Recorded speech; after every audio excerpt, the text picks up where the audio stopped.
Oke, ketemu lagi teman-teman semua. Sahamologi TV, balik lagi kita ngobrol-ngobrol santai tentang keuangan ya. Tentang keuangan, di rubrik 3 warna uang. Yes. Sore ini, malam ini, kita seperti malam-malam biasanya, kita pasti akan ngomongin tentang perencanaan keuangan ya, dengan metode 3 warna uang. Dan hari ini topiknya menarik nih ya. Topik malam ini adalah asuransi dipuji atau dibully. Ya. Oke, boleh opening dulu dong. Saya mau ngetikin nama bintang tamu kita. Bintang tamu kita yang luar biasa ya. Karena ada yang beda nih malam ini ya. Kita akan undang dua orang bintang tamu untuk bisa ngobrol bareng sama kita. Iya. Oke. Terima kasih buat teman-teman yang sudah bergabung ya di streamingnya Sahamologi TV. Malam ini kita akan diskusi, kita nggak sendiri, kita sama dua narasumbernya kesannya resmi amat ya. Tapi yang dua orang ini asik banget, dua-duanya asik banget dan kita harus diskusi bareng sama dia ya, sama mereka berdua. Dan malam ini topiknya tentang asuransi ya. Iya, topiknya tentang asuransi. Jadi kita kasih pengantar dulu kali ya sebelum nanti kita panggil dua narasumber kita ini. Ini keren-keren banget ya. Iya. Dan judulnya juga lumayan menarik nih malam hari ini. Asuransi kadang dipuji, kadang dibully. Kayak lirik lagu Pak. Kayak lirik lagu banget ya. Jadi kita opening dulu lah ya. Jadi ingat ya 3 warna uang.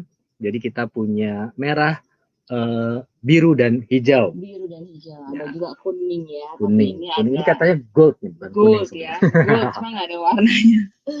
Jadi ketika kita dapetin duit gitu ya, kita ceritain sedikit kali ya sebelum apa dulu yang kita yang nomor satu yang mana nih? Yang nomor satu pastinya warna yang paling ngejreng yaitu warna merah ya. Sebelumnya? Oh, sebelumnya di yang gold dulu dong. Jadi pada pertemuan kita murnikan dulu ya. Nah, pemurnian ini ada di 10% biasanya untuk zakat, infak, sodako, atau charity lainnya. Jadi dimurnikan dulu nih biar berkah kesananya ya. Nah, setelah itu kita punya sisa tinggal 90%. Nah, dari 90 ini kita bagi 3 warna uang. Yang pertama adalah uang warna merah dulu. Walaupun nanti prakteknya bukan yang warna merah dulu ya, tapi ini yang gampang dulu deh. Karena warna merah ini berhubungan sama kenyamanan, sama something fun gitu ya. Yang enak-enak gitu, kayak belanja-belanja, bayar sekolah, bayar listrik dan sebagainya. Ya, itu untuk uang kenyamanan. Ya. Nah, habis itu maksimal 60%. Hanya 60%, nggak boleh lebih ya. Nah, habis itu? Dan habis itu kita baru masuk ke uang warna biru. Uang warna biru adalah uang pertumbuhan. Ya, uang pertumbuhan ini uang yang mungkin keluar dari kantong kita nggak langsung kita rasakan kenikmatannya dan efeknya. Tapi suatu saat nanti uang biru ini akan kembali ke kita bersama teman-teman yang lain karena dia sudah bertumbuh. Investasi. Yes, itulah investasi bersama cuan-cuannya ya. Dan warna yang ketiga ya itu adalah uang keamanan, ya membeli rasa aman. Dan ini yang mau kita bahas hari ini ya. Betul. Malam ini kita akan bahas uang keamanan, uang warna hijau, dan itu cuma sedikit sebenarnya, 10% aja. Ya, sebelum kita undang dua narasumber kita, ya sebenarnya saya mau cerita dulu nih bahwa konsep membayar perlindungan atau mendapatkan rasa aman itu bukan hal baru dalam masyarakat sebenarnya.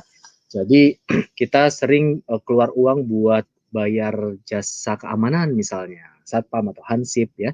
Lalu kemudian beli gembok ya untuk dipasang di pagar atau pakai helm ya, itu sifatnya membayar untuk mendapatkan rasa aman ya. Di sisi lain ada definisi lain seperti mengurangi risiko. Ya, jadi ketika kita pakai helm, maka ada yang kita usahakan ya untuk bisa mengurangi risiko kalau terjadi resiko jatuh. Ya, atau bahasa kerennya mitigasi resiko, Pak. Mitigasi resiko. Ya. Nah, ngomong-ngomong tentang mitigasi resiko ya, instrumen yang paling akrab di telinga kita adalah asuransi ya. Iya. Dan asuransi sendiri sebenarnya adalah salah satu dari banyak cara untuk Manage resiko mengendalikan ya. resiko. Jadi mengendalikan resiko itu bisa secara fisik, bisa secara finansial nih. Ya. Ya, kalau secara fisik ya menghindari atau membatasi, ya menghindari atau membatasi. Tapi kalau secara finansial ya bisa menanggung sendiri atau mengalihkan, atau berbagi, sharing, ya. Kalau untuk mengalihkan, barulah instrumen yang namanya asuransi. Kalau berbagi atau sharing risiko itu asuransi syariah. Nah, mungkin pertanyaannya kapan kemudian kita pakai asuransi, ya? Sebelum ke sana, ini ada satu data nih. Iya, ini data dari OJK bahwa OJK itu mengawasi ada 1, 2, 3, 4, 5, 6. Ada 6 lembaga keuangan ya. Perbankan, asuransi, dana pensiun, pembiayaan, pasar modal, dan pegadaian. Pegadaian. Salah boleh ya. Pegadaian ya.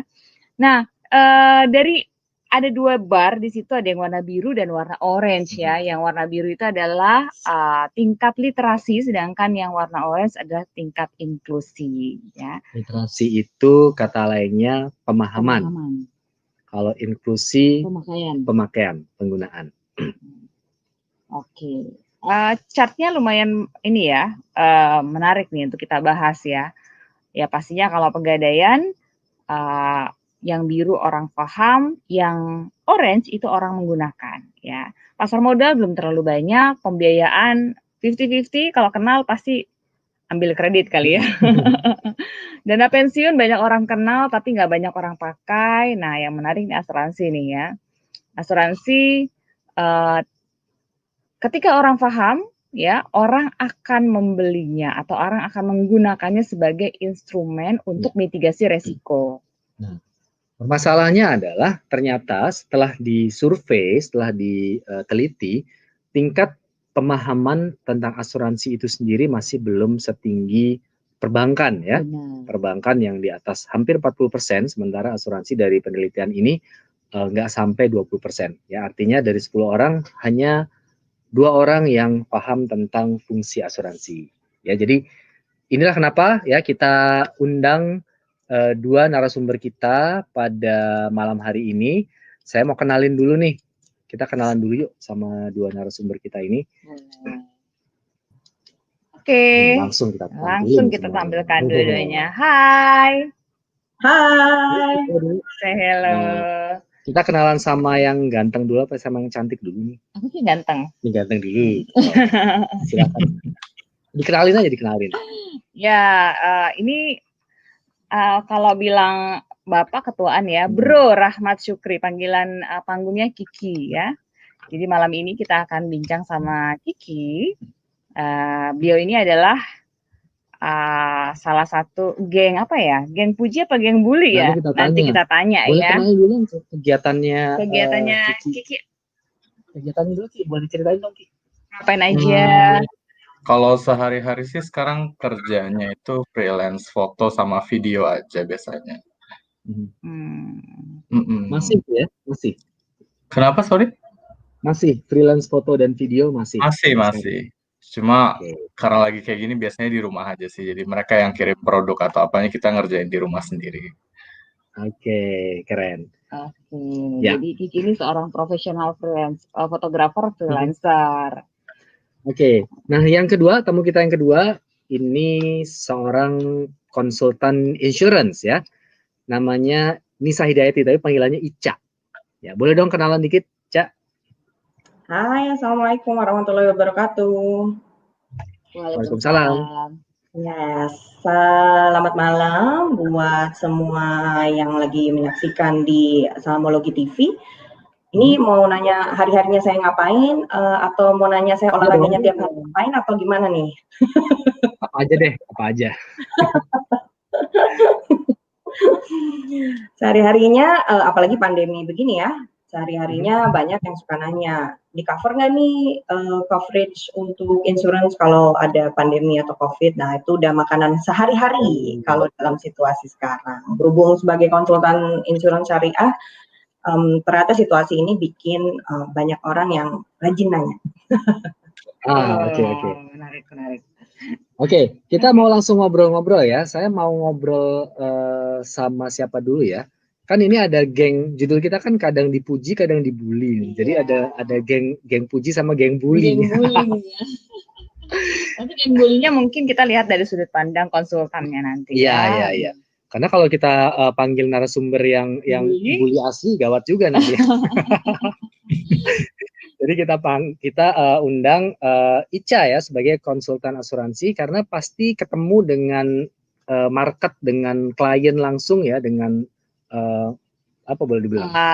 Ya masyarakat yang membuli asuransi gitu. Ya, tinggal pertanyaannya, bulian apa sih yang top, yang sering diterima gitu ya? Saya penasaran nih, mungkin boleh cerita dulu ya tentang bulian itu ya. Nanti mungkin kita bahas beberapa top bulian yang ada di masyarakat itu tadi. Ya kita ke Ica dulu ya Ki ya. Oke, sip. Siap, oke. Ya, oke Ica. Jadi sebagai konsultan kan pasti ketemu langsung sama klien ya. Betul. Selain klien juga mungkin ketemu sama masyarakat. Dirimu juga aku dengar sering mengedukasi juga di institusi atau di komunitas-komunitas, ya pasti mereka banyak judul ini juga pasti relevan ya, ada yang memuji, ada yang membuli. Nah, boleh dong cerita sedikit dirimu masuk ke geng bully aja deh, karena sering ketemu, mungkin ketemu. Muka saya muka muda dibully ya, aduh mana dong. Kayak sasaran empuk gitu ya, dia aja kita bully. Ya gitu deh ya. Ya, jadi sesuai namanya. Gimana Kak?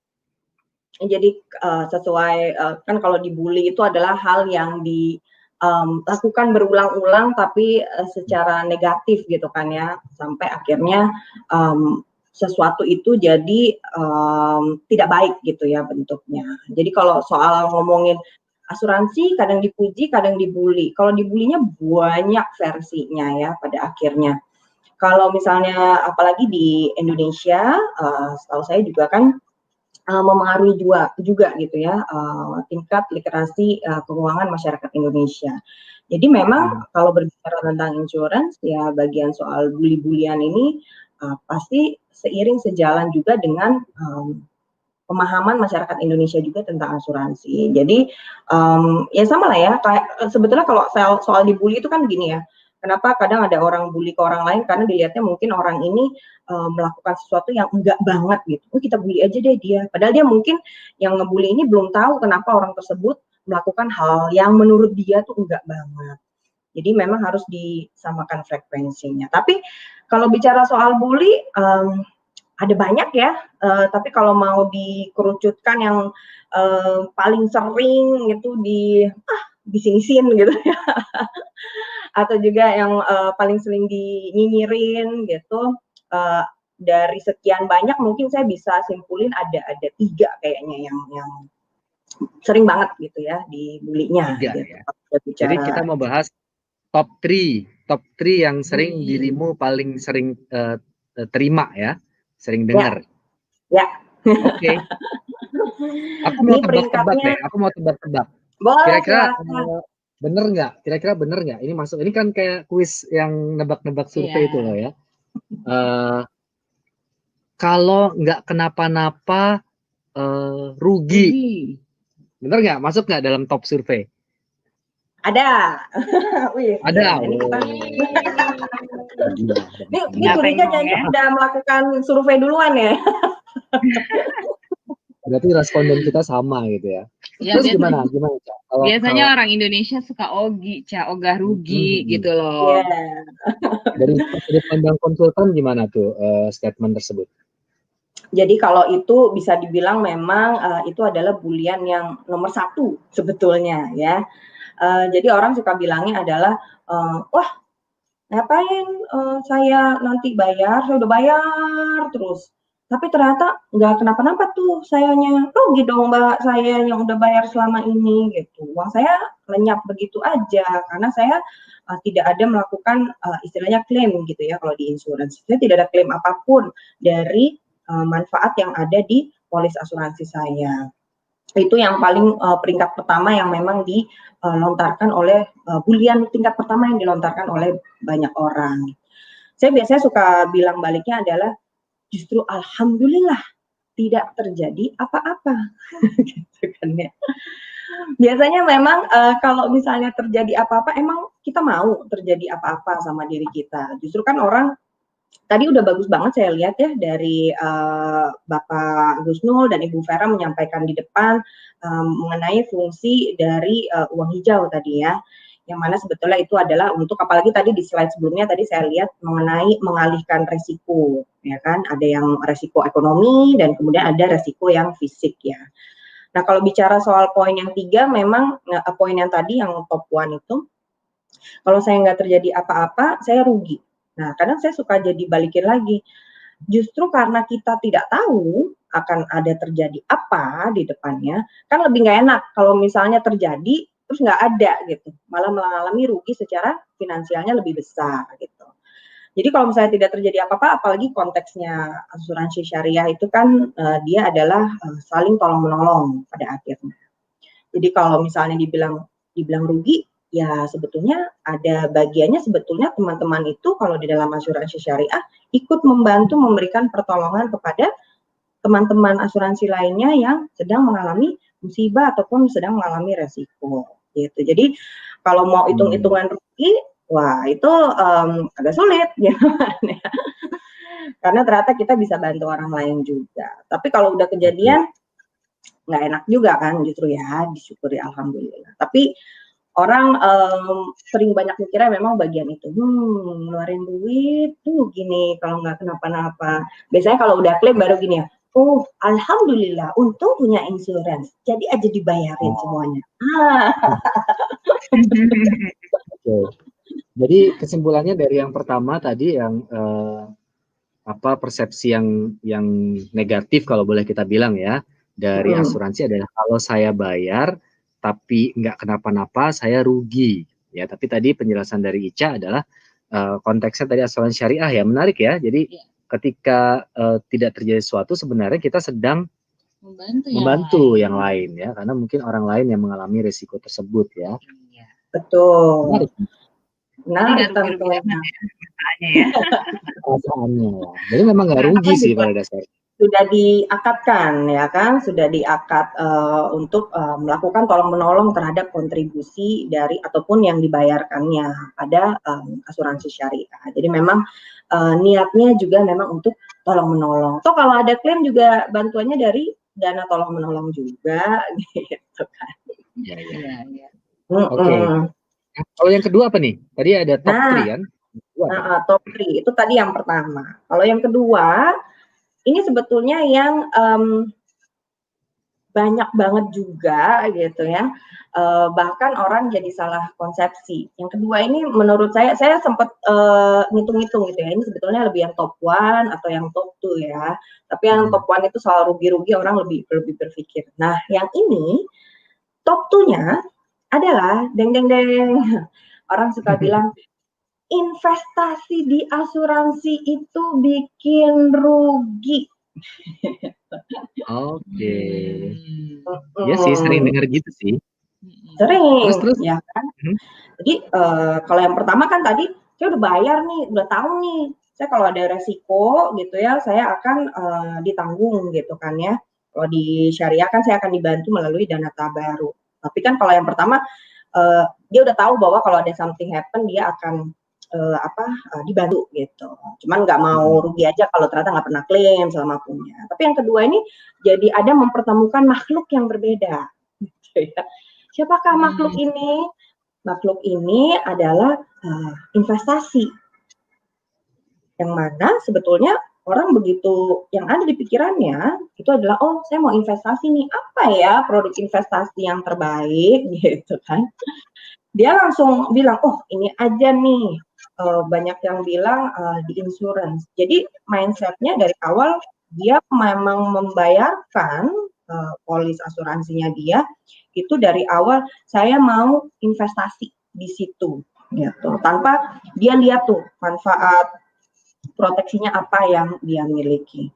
Jadi karena dia mindsetnya adalah investasi, Dia rajin tuh ngeliatin gitu kan ya, kayak misalnya sekarang nih, kan ada kalau asuransi itu kan ada yang tradisional, kemudian ada yang unit link, ya kan. Kalau unit link itu kan dia mengaitkan antara proteksi dan ada tambahannya adalah untuk si investasi. Yang nempel di otaknya orang-orang tuh lebih 100%-nya lebih tentang investasinya. Jadi kayak situasi sekarang gitu ya, lagi pandemi, untuk orang-orang yang dari awal bahkan mereka nggak lirik-lirik gitu ya. Nah, saya tuh taruhnya di fund yang mana atau di penempatan dana saya di mana sih waktu saya naruh kontribusi saya gitu ya di sebuah produk asuransi. Ternyata baru tahu belakangan endingnya, kadang suka, loh ternyata saya itu ditaruhnya di saham ya. Terus sekarang lagi kondisinya pandemi gini kan lagi, apalagi bulan Maret terakhir kemarin ya, kan tengkurap semua tuh rata-rata gitu kan, IHSG kita juga turun banget. Jadi mereka yang concern-nya akan investasi, langsung tuh semuanya ngecek polisnya, langsung, oh ini kenapa investasinya turun gitu. Concern-nya soal investasinya gitu, bukan soal kira-kira ini asuransi yang saya miliki dengan situasi COVID seperti ini, kalau saya nanti mau klaim, kira-kira bisa di-cover nggak ya? Concern-nya jadi bukan itu gitu.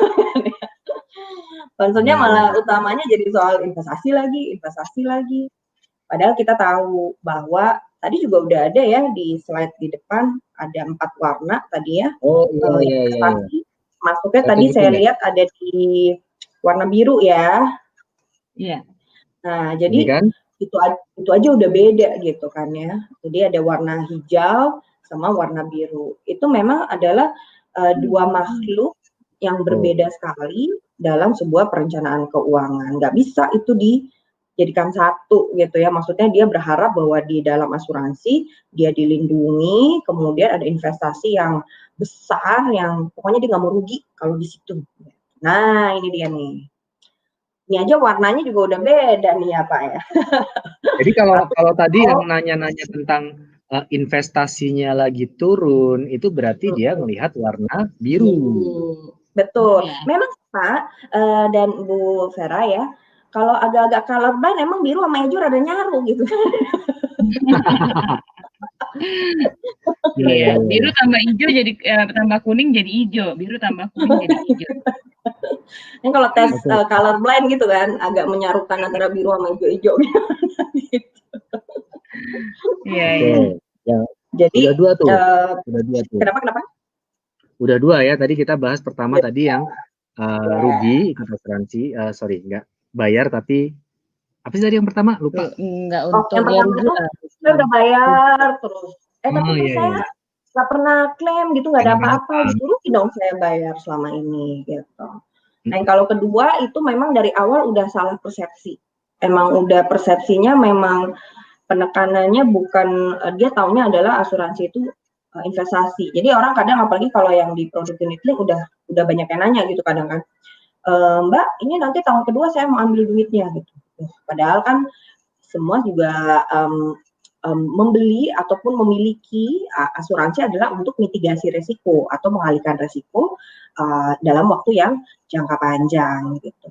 Jadi skemanya tentunya berbeda dengan produk investasi lainnya.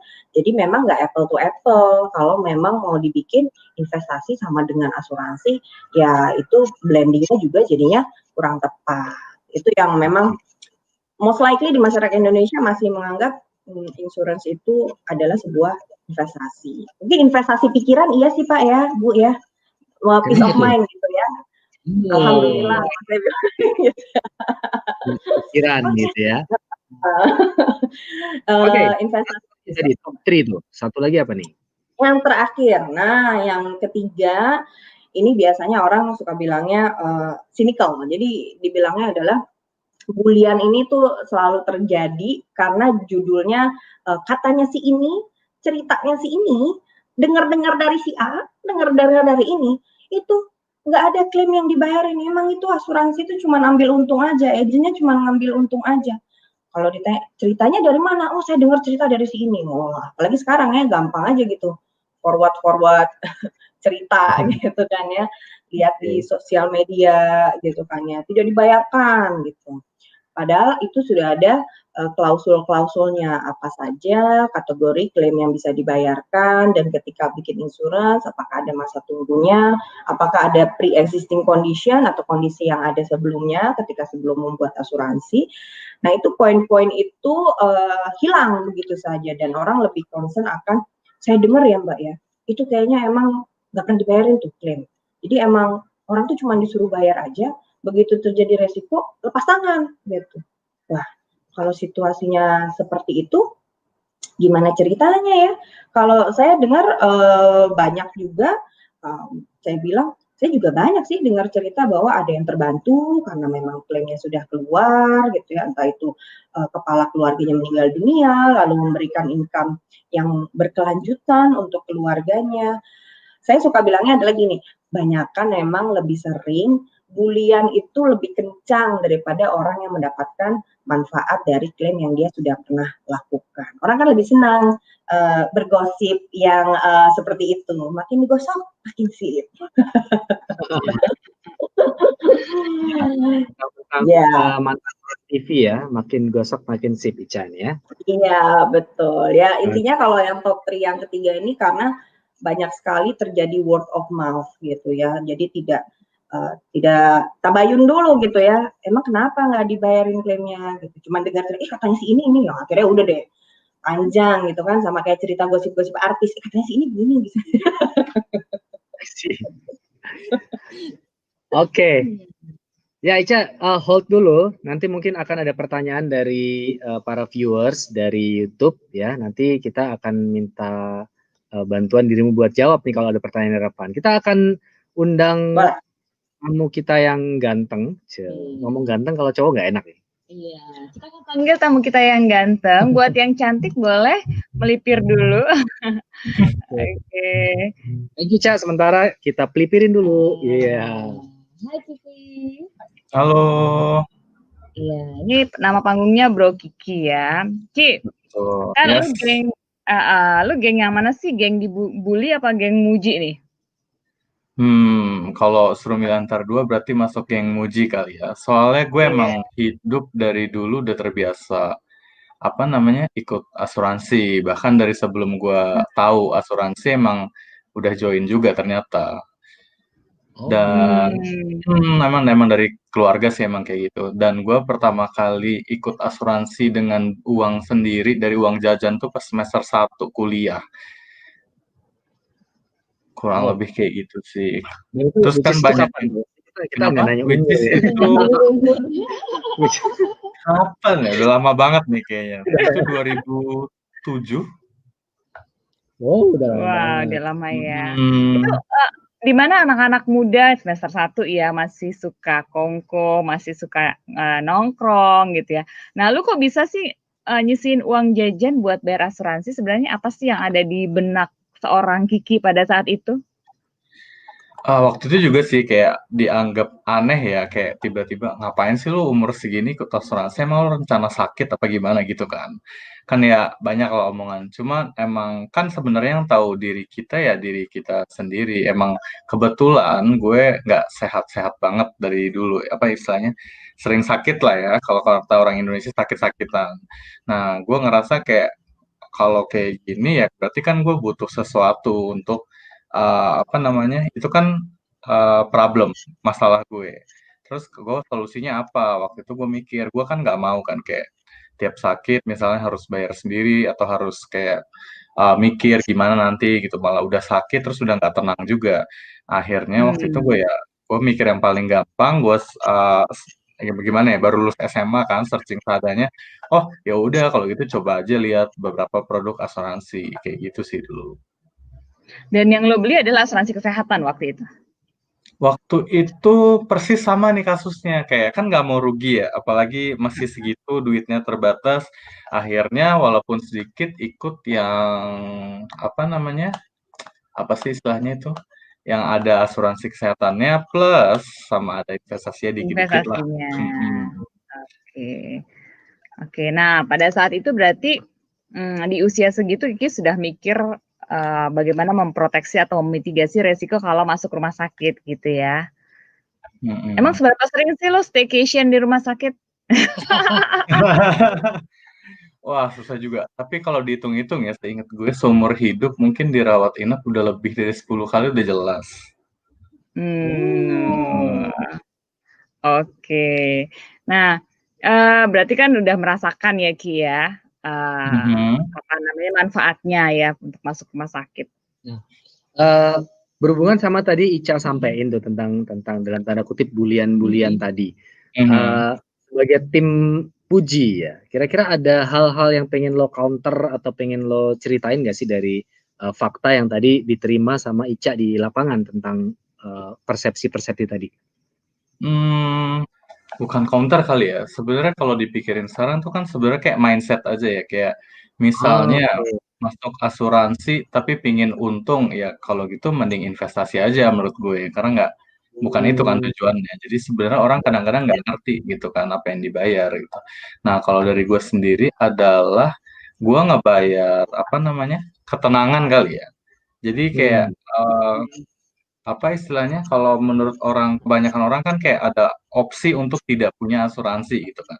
Ngapain sih lu bayar tiap hari, tiap bulan tapi kayak terus uangnya nggak tahu kemana, angus kayak gitu kan. Nah tapi buat gue itu ya sesuatu yang penting karena kalau misalnya nggak ada itu, terus kayak deg-degan, itu menurut gue lebih nggak enak daripada bayar.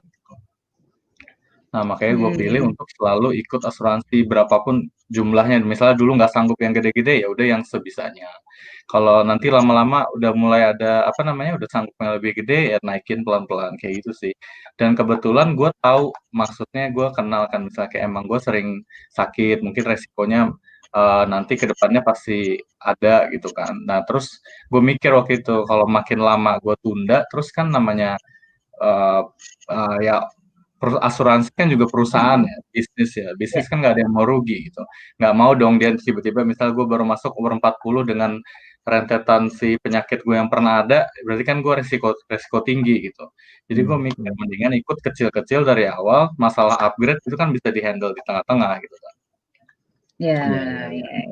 Dan misalnya apa tadi buliannya selain duitnya angus, klaimnya susah. Klaimnya susah, iya. Iya, betul banget. Gue juga selalu sering ditanyain, klaimnya susah nggak sih gitu. Ya kalau dibilang susah sih sebenarnya enggak, asal ngikutin semua apa aturannya kan ada di polisnya gitu ya. Kalau dibaca, cuma gue yakin nggak ada yang pernah baca mungkin ya. Iya, dan segini nggak ada yang mau baca kan. Orang Indonesia kan kalau beli barang buku manualnya dibuang. Terus menurut gue sih gini, kalau dibilang susah sebenarnya enggak, tapi misalnya membandingin gitu ya, bayar cash, iyalah jelas bayar cash sendiri pasti lebih cepat, namanya uang cash sendiri gitu. Dan kalau misalnya asuransi ya mungkin agak lama, makan waktu, ya itu wajar-wajar aja ya, sabar aja ditungguin, kan namanya dibayarin orang gitu, ditraktir gitu lah istilahnya ya. Jadi kalau masalah susah selama ngikutin aturannya sebenarnya nggak susah, cuma mungkin ya ada sisi negatifnya karena kita misalnya klaim harus dianalisa, ya ada proses tersendiri. Jadi nggak bisa expect kayak masuk keluar masuk kayak kita bayar pakai duit sendiri, karena kan ada orang yang harus mikir juga di belakang gitu kan kalau kita ngeklaim. Paling itu sebenarnya nggak ada yang kalau kita baca dari awal, kita tahu ekspektasinya apa, kita tahu aturan mainnya apa, sebenarnya nggak terlalu apa ya namanya ya, nggak ada yang aneh-aneh gitu yang kalau bilang nanti klaimnya nggak dibayar ya, benar tadi kata yang baca juga sebenarnya dia nggak dibayarnya kenapa, orang kan kadang-kadang nggak mau tahu, yang penting nggak dibayar gitu kan, paling kayak gitu aja sih. Oke. Menarik nih kan Kiki, ini sekarang kan boleh dibilang freelancer ya, freelancer. Sedangkan insurance itu kan dibayarnya dengan reguler ya, secara bulanan ya. Sedangkan income freelancer kita tahu bahwa kalau boleh dibilang adalah irregular income nih. Gitu. Nah gimana, boleh nggak kasih tips ke pemirsa, gimana sih caranya lu ngatur duit biar lu tetap bisa bayar secara reguler? Sebenarnya nggak susah sih, menurut gue sih sebenarnya gampang gitu ya. Cuma kan kebanyakan orang take it for granted mereka dapat duit bulanan gitu kan. Jadi mereka ngatur expense mereka bulanan. Terus kalau mereka ngelihat gue, "Ki gimana lo kan nggak tahu bulan ini dapat kerja atau enggak, bulan depan dapat kerja atau enggak," gitu. Itu sebenarnya kalau ditanya gitu gue selalu jawab, misalnya lo ngitungnya bulanan, kalau gue ngitungnya tahunan. Jadi ada targetnya setahun berapa kira-kira income-nya, cari kerjanya segitu, kalau udah ditargetin tahunan, namanya udah ada budget 1 tahun, kapanpun uangnya datang, itu kan bisa dimasukin pos-posnya gitu. Jadi sama aja misalnya kayak yang gaji bulanan, tiap masuk tanggal gajian gitu misalnya, kan habis itu dia ngepost kan mau bayar kos, bayar internet, bayar listrik, segala macem. Nah, bedanya adalah kalau gue perlu ngelakuin itu dalam skala tahunan aja. Jadi misalnya masuk duit, bulan ini mau masuk misalnya sekian, bulan depan nggak ada sama sekali, kalau dibikin budget tahunan kan berarti gue nggak perlu khawatir juga selama proyeksinya setahun dapatnya benar, paling kayak gitu aja sih. Oke, jadi nggak ada masalah karena income-nya lu setahunin ya, tahun income, terus kemudian nanti preminya akan secara otomatis. Kalau lu lebih suka bayar cash atau auto debit sih? Gue Kan ada orangnya tiap pelupa ya, jadi auto debit semua hidup gue pengennya otomatis aja. Iya, autopilot kalau perlu ya bisnisnya. Iya betul, nggak ngapa-ngapain kan enak ya. Wis, enak banget. Oke. Oke, kalau boleh tahu, berarti yang tadi kita obrolin, tadi kan Ica cerita tentang, sebenarnya nggak cerita tentang produknya apa ya di asuransi ya. Kalau kita tahu di insurance sendiri ada yang sifatnya life insurance, ada yang health insurance gitu, ada yang accident gitu ya. Berarti tadi yang lo ceritain itu adalah untuk kesehatan ya Ki ya? Iya betul, kesehatan. Nah, Jadi ada masanya kayak gue pernah punya asuransi 3 deh kalau nggak salah waktu itu dalam satu masa. Akhirnya gue cut beberapa karena menurut gue nggak sesuai. Jadi sebenarnya sih menurut gue gitu. Jadi kan orang ya analisa aja diri sendiri butuhnya apa, tinggal ikut yang dia butuh aja sebenarnya. Jadi nggak perlu yang tiba-tiba misalnya orangnya nggak pernah selama ini nggak ada gejala-gejala sakit atau gimana, tapi ikut asuransi kesehatan yang gede-gede banget ya menurut gue mubazir juga gitu kan. Misalnya kalau orangnya sakit-sakitan tapi ikut insurance kesehatannya malah yang kecil, itu juga nggak tepat. Jadi sebenarnya sih gimana mereka milih aja sih menurut gue.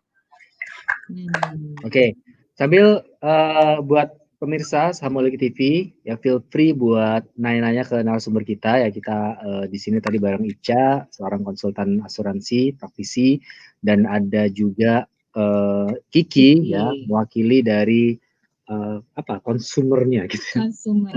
Dari memang punya pengalaman gitu ya di mewakili masyarakat. Oke, sambil kita tunggu pertanyaan-pertanyaan dari Kita nanya dulu berarti ya? kita nanya dulu. Ki, aku nanya deh. Tuh jadi lupa deh mau nanya apa tuh. Gini, tadi kan Ica kalau nggak salah ngomongin tentang peace of mind gitu ya. Karena lo tim Puji gitu ya. Seberapa peace of mind sih yang lo rasain gitu ya?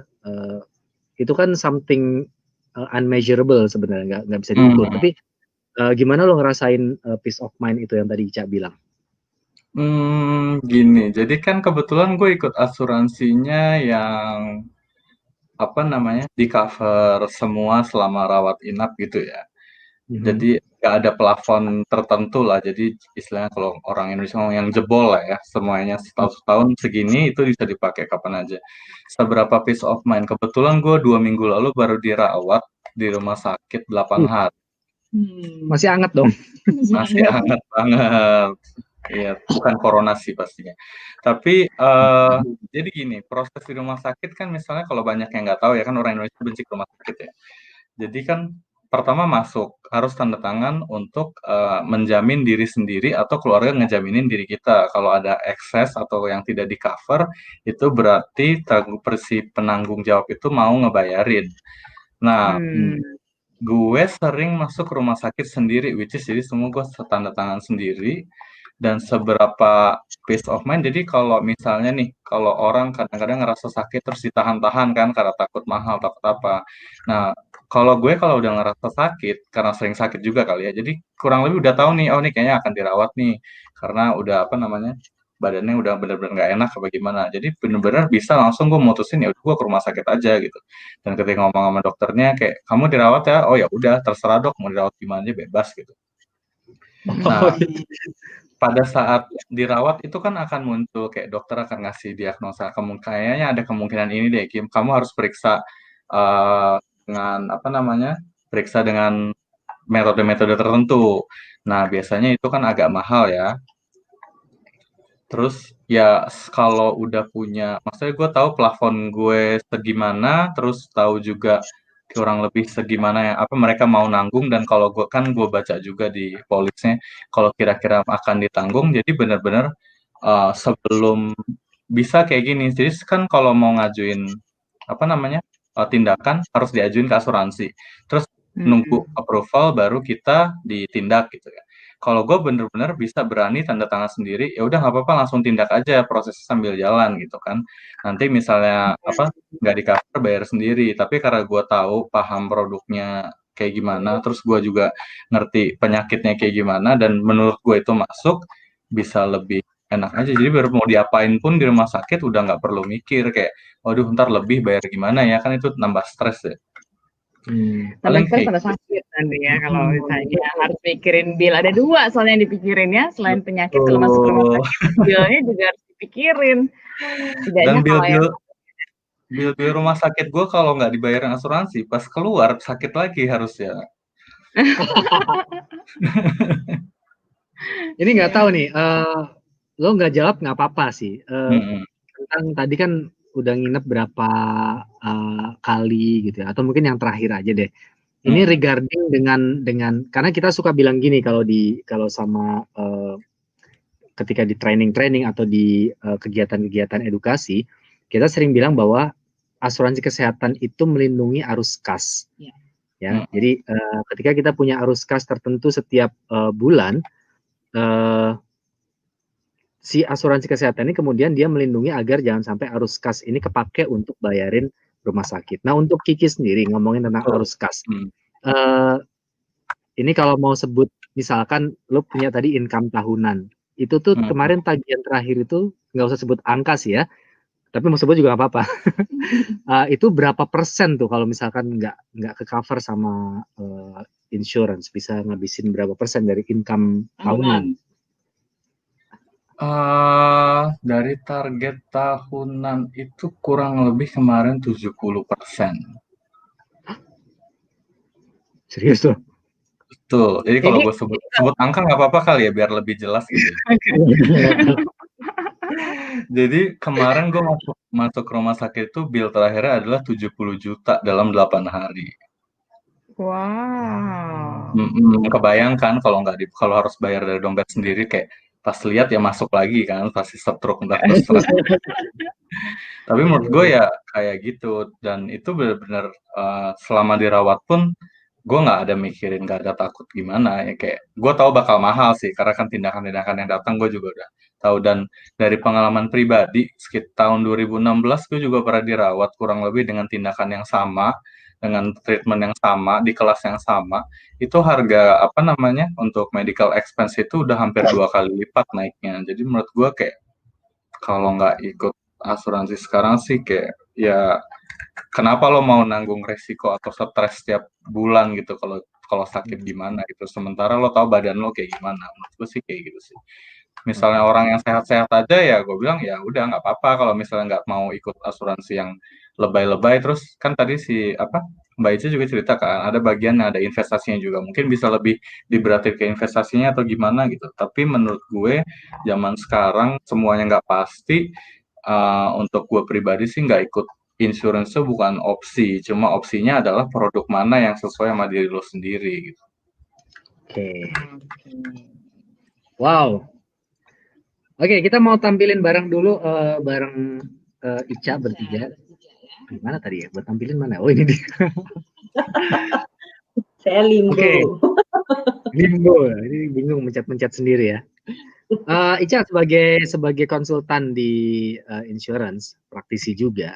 Kira-kira ada nggak sih yang mau ditanyain ke Kiki ya, sebagai kita bilang Kiki mewakili masyarakat awam lah ya tentang insurance, cuman kita pilih Kiki hadir ini sebagai yang merasakan betapa pentingnya asuransi itu dalam kehidupan gitu ya. Sementara tadi Ica mewakili suara-suara yang berkebalikan dengan pendapatnya atau yang dialami oleh Kiki. Ica sendiri ada yang mau ditanya, mungkin something yang Tadi Kiki keren banget loh ngomongnya tadi, kalau saya boleh underline adalah saat ini tidak memiliki asuransi itu bukan opsi. Memang harus punya asuransi, tapi opsinya hanya tinggal memilih mana yang paling tepat untuk dirinya masing-masing. Karena ada sekian banyak kan ya Ki ya, pasti pilihan-pilihan produknya mau yang mana, tinggal dilihat gitu kan ya. Mana yang paling sesuai dengan risikonya saya, profilnya saya, itu udah keren banget tadi Kiki bilang. Cuma saya mau nanya deh Ki, satu paling ketika pada akhirnya Kiki sudah klaim keberapakah pada akhirnya Kiki berani untuk sharing ke beberapa orang, hey ternyata emang fungsinya seperti ini dan bagaimana untuk lebih akhirnya Kiki bisa cerita gitu. Mungkin karena gue orangnya bawel, jadi dari awal juga emang udah selalu bilang-bilang. Iya, emang kan ya ada lah, nggak mungkin nggak ke publik gitu, tapi kan punya teman-teman dekat di grup gitu. Jadi dari SMA tuh udah terkenal banget suka sakit gitu, hobinya sakit. Jadi misalnya gue masuk rumah sakit, pertanyaan teman-teman gue udah bukan kenapa gitu, atau terus pertanyaan udah apa yang ketinggalan, apa yang mau dibawain, kayak gitu. Jadi seolah-olah itu jadi udah rutinitas gue. Jadi kalau gue share-share, biasanya gue nge-share gini, gila sekali ini gue habis segini di sini nih di rumah sakit misalnya. Terus kali ini habis segini nih, ya itu sih hampir setiap gue masuk rumah sakit gue nge-share sih ke teman-teman dekat, kayak bukan apa-apa sih, maksudnya coba lo bayangin aja, misalnya gue harus bayar sendiri, gue sakit lagi nih, bayarnya gimana gitu kan. Yes, benar banget. Jadi ternyata malah dari awal ada klaim udah langsung sharing ya, kalau dari Kiki sendiri ya. Oke. Iya. Tapi ada yang perlu nggak sih dari katakanlah kalau mereka kan memang bisa akan bilang, oh kalau Kiki punya asuransi wajar, secara tadi aja udah tahu bahwa bakal sering sakit dan segala macam. Kalau gue kayaknya nggak perlu deh gitu. Kayaknya gue jaga hidup, ini apa. Pernah ada yang komentar seperti itu nggak, Ki? Kayaknya sih pernah sih, tapi ya lagi-lagi gue bilang aja ya, kan pertama yang tahu risiko diri sendiri kan ya diri sendiri. Maksudnya ya gue nggak juga lantas jualan asuransi juga, cuma gue kebetulan orang yang sangat terbantu. Kalau tadi Mbak Ica cerita apa namanya asuransi syariah itu nolongin nih, gue bagian yang ditolong mulu nih ceritanya. Ya. Nah, maksud gue ya itu sebenarnya pilihan orang aja. Cuma gue cuma ngasih insight aja sebenarnya, kayak kalau gue kasusnya kayak gini, gue ngerti maksudnya, gue bukan orang yang fit kayak gue yakin akan selalu sehat sepanjang tahun atau gimana. Ya udah, berarti gue ngambilnya produk ini gitu kan. Paling gitu aja sih, nggak terlalu maksain juga. Kalau mereka nggak mau ngerti ya itu ya it's okay lah, menurut gue itu pilihan mereka. Tapi rata-rata sih teman-teman gue ada saatnya kayak ketika gue share kayak gitu bilang, ya parah juga ya kalau tiba-tiba kenapa-kenapa gitu. Berarti kan sebenarnya ada kepikiran, udah ada, cuma mungkin karena emang nggak pernah sakit atau nggak pernah dirawat, jadi mungkin belum terlalu ini aja. Makanya gue selalu bilang, kalau emang pengen masuk, nggak perlu tuh semua orang kayak bayar asuransi kesehatan yang mahal gitu. Misalnya cuma pingin at least ada yang nanggung kalau kenapa-kenapa gitu ya, besarin aja di masalah investasinya. Atau ada juga yang komen, tapi kan gue udah punya asuransi dari kantor gitu kan. Ya tambahin aja asuransi yang kalau lo sakit terus dibayar apa sih istilahnya itu, baca yang bukan ditanggung bayarannya. Ada santunan, ada manfaat koordinasi juga ada. Iya. Kalau gue ngomongnya uang jajan ya. Uang ya, jajan. lumayan. Lumayan kan, sakit dikasih uang jajan biar seneng cepet sembuh gitu. Maksud gue sih kayak gitu. Oke. Oke, Dari saya menarik itu ya yang pertanyaan tadi. Ica tadi dan jawaban-jawaban dari Kiki.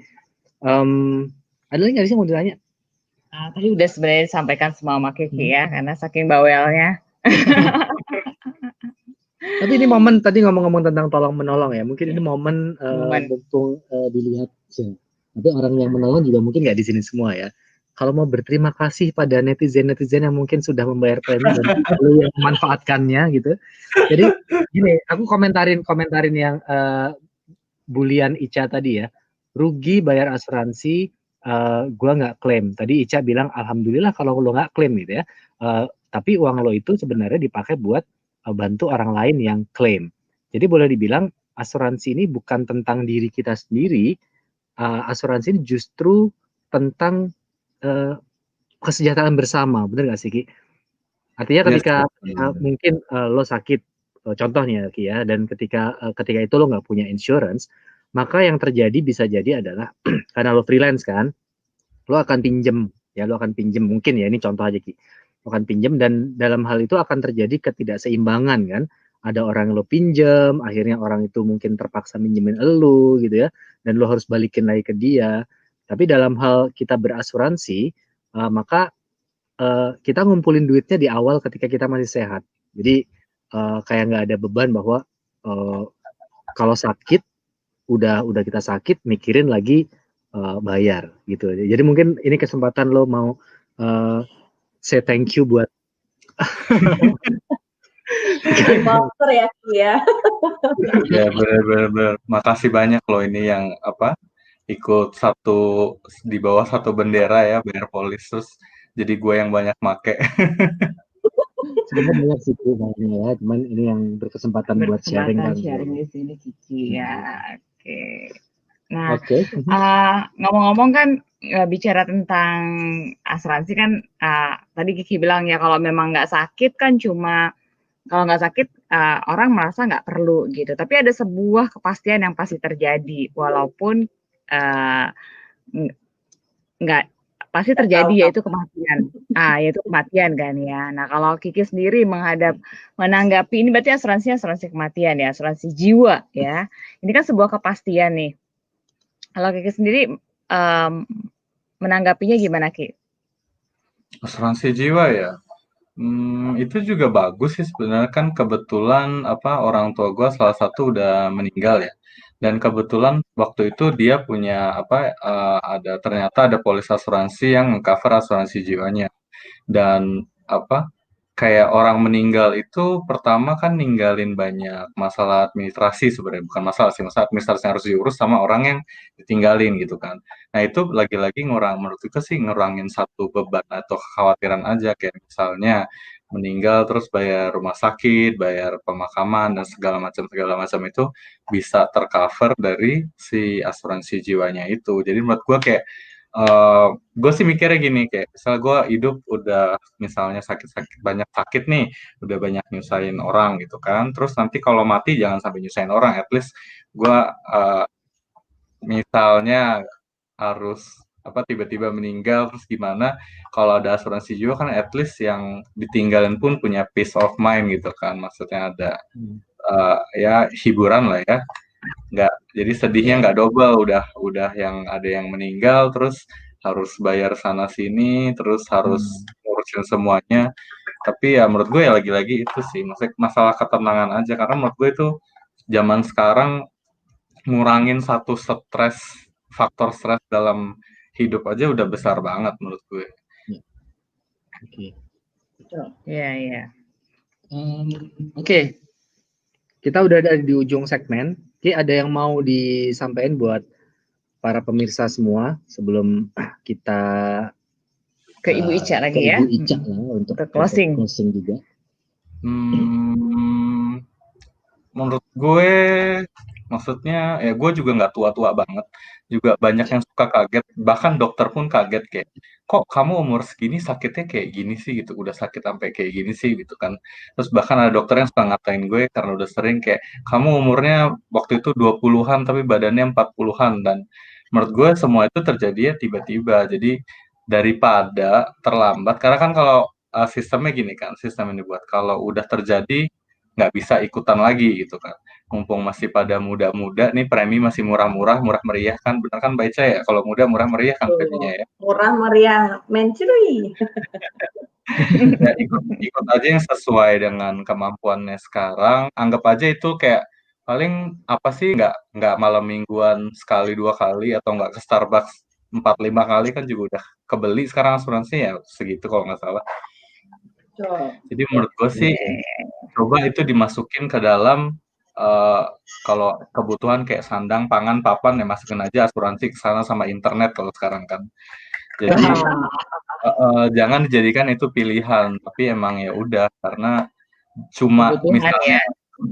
ngeluarin tadi apa 10% dari income bulanan tapi udah bisa ngilangin satu stres, itu kan lumayan. Apalagi buat yang tinggal di kota kan. Gitu Iya, aja. iya. Oke, thank you Ki. Berikutnya boleh dong kita tukeran. Jangan kemana-mana dulu Ki, tenang. Kita dengarkan dulu Jangan Ibu Ica. dari Iya. kerja dari ibu konsultan nih, gimana nih? Ya, final note-nya paling seperti ini. Pada akhirnya insurance itu ya ada hal-hal yang memang untuk diri kita, tapi juga ada hal-hal yang memang untuk orang-orang di sekitar kita yang kita cintai dan kita sayangi. Tadi kalimatnya saya nyuri deh. Memang sih ada investasinya, saya ulang. Tapi memang investasi peace of mind kita dan juga investasi peace of mind dari orang-orang tercinta kita. Tadi udah bagus banget, ternyata ada pembahasan mengenai asuransi jiwa. Itu jadi memang kalau asuransi jiwa yang kita berikan adalah peace of mind untuk orang tercinta kita. Jadi kalau membicarakan tentang asuransi, menurut saya itu adalah wujud cinta kita terhadap diri kita sendiri dan wujud cinta kita terhadap orang yang kita sayangi di dekatnya kita, karena kita ingin memberikan situasi yang membuat mereka tidak khawatir. Itu aja kalau dari saya. Oke. Wow, thank you banget ya. Saya Ini malam seru ya. ini seru banget ya. Seru, kita punya banyak banget insight dari tadi yang kita sampaikan di awal dan dari Kiki. Thank you banget buat sharing pengalamannya. Dan kita udah di penghujung ya. Ujung acara ini ya kita mau say thank you buat kalian berdua. Thank you. Terima kasih banyak sudah membersamai kita. Sukses selalu buat karirnya, buat bisnisnya. Kiki juga di freelance-nya, you are the best. Ica juga di aktivitasnya sukses ya. Oke, saya mau tutup acara ini dulu. Sekali lagi thank you buat kalian berdua. Terima kasih. Oke, guys, keren banget ya. Aku ada pepatah nih, kok jadi kepikiran ya. Pepatah. Ya kadang-kadang benar sih, asuransi itu sebenarnya kayak payung. Nah, namanya payung itu nggak akan mencegah kita dari kehujanan. Jadi kalau memang takdirnya hujan, ya hujan aja gitu. Tapi ketika hujan, minimal kita tidak basah atau mungkin mengurangi kebasahan. Tergantung dari ukuran payungnya sendiri. Kalau payungnya cukup besar, mungkin payung tersebut bisa melindungi kita dari air hujan. Seperti itu. Oke, kalau dari saya, kita tahu bahwa asuransi ini adalah satu dari 6 industri yang terdaftar dan diawasi oleh otoritas jasa keuangan. Artinya secara produk, secara program, ini adalah program yang memang bermanfaat ya. Tinggal tugas kita adalah memilih program mana yang paling cocok dengan kita. Seperti tadi Kiki bilang ya, enggak juga kegedean, tapi jangan juga kekecilan. Ya, ini kayak payung. Kayak payung tadi ya. Kalau kecil masih basah, Pak. Kalau kegedean mungkin berat ya. Jadi boros gitu, kita keluar premi terlalu besar untuk membayarkannya. So, pahami betul apa yang Anda miliki ya. Mungkin tadi yang bulian-bulian yang Ica sampaikan di awal itu juga bagian dari kebelum pahaman kita terhadap program yang kita miliki. Mungkin kita ngambilnya karena nggak enak, temen gitu ya, Atau mungkin karena apa lagi ya? Mungkin juga karena yang penting punya lah, kan Yang lagi penting ngetren punya. sekarang. Tapi kita tidak pernah tahu apa yang kita ambil. So untuk tahu apa yang kita ambil, berapa yang kita butuhkan, mungkin ada sebaiknya satu, belajar cari informasi. Terus yang kedua, mungkin berkonsultasi kepada atau minta pendapat orang yang tepat, yaitu para perencana keuangan atau konsultan asuransi. Oke, sebelum kita tutup, jangan lupa teman-teman follow juara.id underscore juara.id, juara.id ya. ya, untuk dapetin info-info tentang perencanaan keuangan yang paling hit ya. Follow aja dulu. Ini akan segera launch sebentar lagi. Oke, thank you buat kebersamaannya. Mas Martin Omak yang Oh ya, Pak Martin, waalaikumsalam. Ya, ini juga tadi sama ya dengan Kiki ya, ACC pribadi. Oke, kita mau terima kasih buat yang sudah membersamai kita pada malam ini.